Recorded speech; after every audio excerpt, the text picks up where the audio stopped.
me something right now in the customer experience space and things going on, let's say with diversity and what I will say are taking making diversity a topic that some people are afraid to talk about. And we just talked about this at CC Women as well. I think a lot of the motions that companies have in place, they're being quieted and maybe not talked about nearly as much as they were before. What are you looking forward to? I know that's the hard part of it, but what are you looking forward to on a personal part of this as far as what you are doing for women and diversity in the workforce that we are part of? So I think for me, it's more or less showing up. So there's not a lot of Black women who are in my role. It really isn't. And there's not a lot of Black women who's able to sit at the table and have conversations and discussions. My biggest thing is just showing up.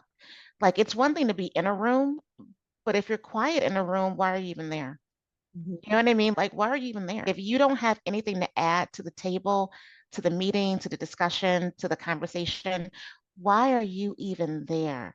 And I think that's important. So I think for me, as a Black woman, it's important to just show up and just have your opinion, make yourself heard, not ever in a disrespectful way, but just simply I have commentary to add to this. Like I'm just not some person that you just put into a role. Like I'm doing this job just like you are. And so I have these things to add. And also, being a Black queer woman, and I have that obligation as well. I'm going to tell you what I feel. I'm going to tell you what we need to do. I'm going to tell you how I experience life in this company. So I think that's super important. It's just showing up. Yeah. Okay. Yeah. What advice would you give to the generation that's behind us or two behind us, Jasmine? You mentioned not many Black women in the role. I would say the same, right? In where I am, I don't see a lot of Caucasian females sitting in CCO roles and such. What would you say to the two generations back there? What's one thing that they can do to have more of a presence and take up and push for all that we've been doing over the years? So I would say, honestly, it is learning your audience and being able to communicate in an effective way. 'Cause a lot of times, like for whatever reason, like people, and I hate to say this, like people don't always take our opinion or our accomplishments or our conversation well, meaning that they are thinking it's combative or that we are just trying to just be heard and things of that nature. So my opinion or my advice would be to simply know your audience, have an appropriate conversation with them, and know what you want to do. So you don't, not everyone's made to be a leader. Not everyone wants to be a leader. That's just not what they want to do. But be the best at what it is that you do Yeah. and enjoy that. And enjoy that. If you can enjoy that, and there's going to be opportunities for you throughout your life. You can turn them down if you want to, but as long as you enjoy what it is that you do that. But just make sure you're having conversations that are really appropriate for the audience that you're sitting in and you're talking to Yeah. and not be emotional like that's one thing like a lot of people are emotional and that's men women like you know what I mean a lot of people are emotional so take emotion out of your conversation and speak with facts, speak with what you know and speak with what you can do Yeah. versus speaking out of emotion. Yeah. Yeah. So tell me, do I remember correctly? Are you a Michigan girl? I am Detroit. Yeah, okay. I think I remember this because I'm not. I'm a Green Bay Packer fan through and through. Oh gosh. I Okay. know, right? Right. Yeah. My license plate, just so you know, is Cheesehead.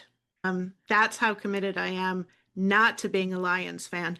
Okay, I am a Lions fan, diehard. Like I travel states to go see them play. So like I am a Lions fan. Yeah. Love them. I'm Yeah. trying to get back into the Pistons right now. Things haven't been good since the Bad Boys back in the 80s when my parents were watching them. But I'm trying to get back into the Pistons right now. But they had a pretty good season this past season. But Yeah. yeah, Detroit Lions, yes, absolutely. You cannot tell me anything about those boys. Like I'm gonna go see them every time. And I appreciate that about you. We're just going to agree to disagree on the concept. And literally, I wish I had it. My cheese head is somewhere close by because I'll often pop into meetings with it on my head. But that's just one Yeah, example. that's one thing about me. Like I am Detroit born based everything. So normally when I'm in meetings at work, everyone expects me to see me in a Detroit t-shirt, Oh, whether it's the Tigers, Pistons, Lions, or just Detroit in general.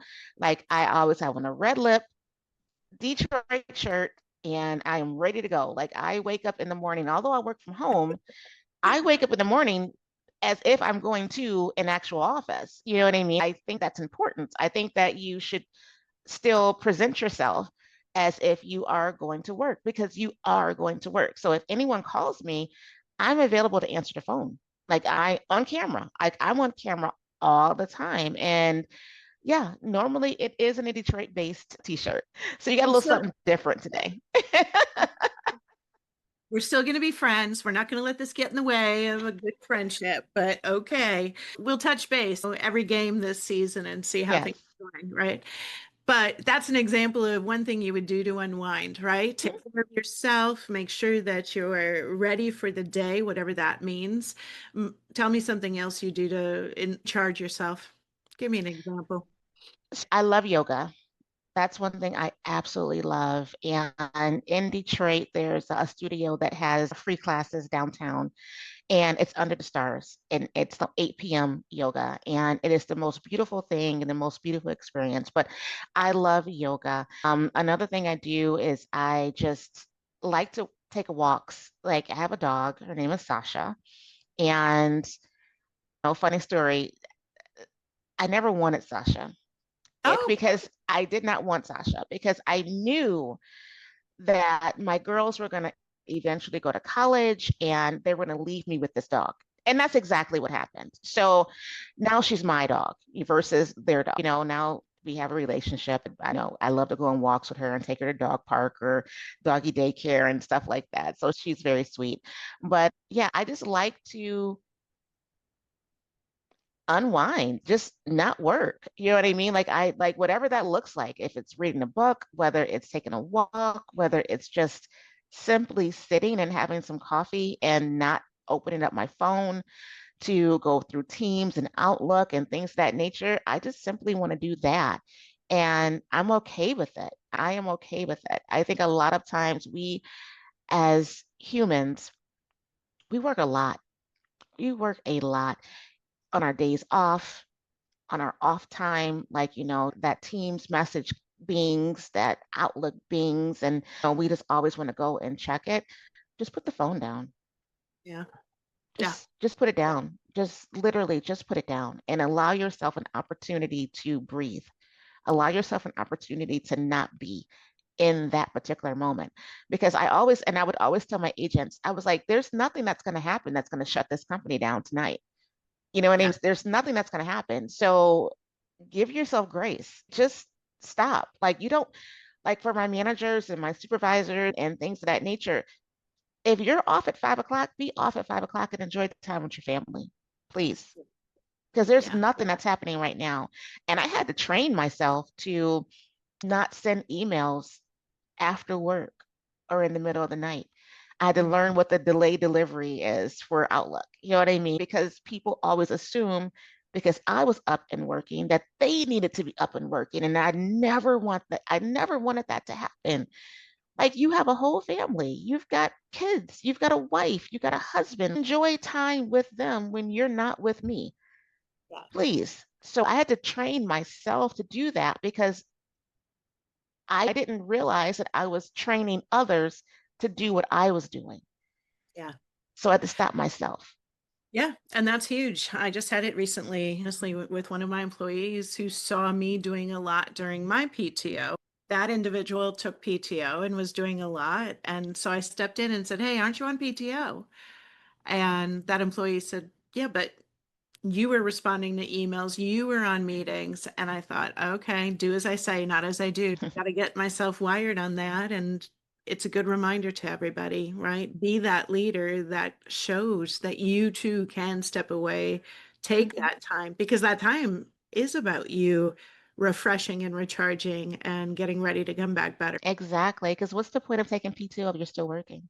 Yeah. You know what I mean? But like, where are you using your time and you're still working? Let it Yeah. go. This is your time for you. Do what it is that you want to do during this time, not worrying about your team's message and your outlook, and allow people to cover for you, because that's what we trust people to do, is to cover for us when we're out of the office. Yeah, no. And because I was notorious for this. I would send emails at like 9 o'clock at night because I think about stuff all the time, and I'll get it out my head so I don't forget it. You know what I mean? But I didn't realize that they expected to respond at Mm. that hour and that time. And I had to stop. Like I literally had to stop. I was like, this is not fair for them. Yeah. It is not fair for me.